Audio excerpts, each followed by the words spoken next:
So everyone thought I'd be sorry for showing about 2 minutes of me just dry humping a foam roller. Yeah. Welcome to day 8 of 30 of teaching my mom one new knee exercise for her knee pain, because she's going to be better than the other aunties in badminton, and all the aunties are going to be jealous of how she doesn't have any knee pain. Today we have hip hinge sit to stands. So let's say you're doing a squat and you'll squat like this. Your knees are very head of your toes, and that is going to compress your knees into your trochlear groove. What we want to practice is to find a seat. I've just got a bin right here.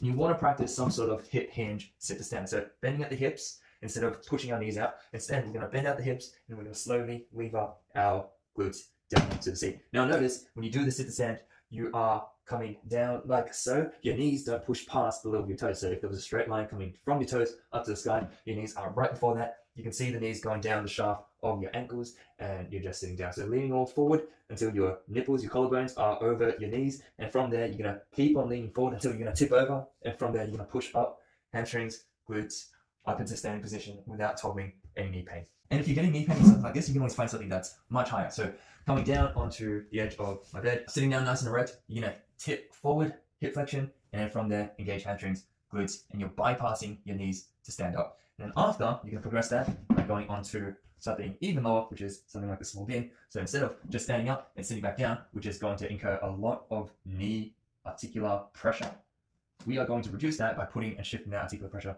onto our hips. So going forward, coming up, standing. But for those who actually do have active knee pain, what you're trying to do is do a sit to stand from something that is about chair height, coming down, making sure that you're going to touch a seat, and then coming back up. Now, if you do have knee pain, obviously elevate the height of the chair that you're going to be sitting on. If you are able to spread your knee pain, dissipate that into your hips biomechanically, and you're able to engage your hips into doing a sit to stand and coming back up without causing yourself knee pain, just keep on going lower. The point of this exercise is to do 10 pain-free sit to stands, focusing on that hip hinge movement, and then you can transition that into actual squats or something more functional like deadlift, or something even more functional like running and those type of stuff.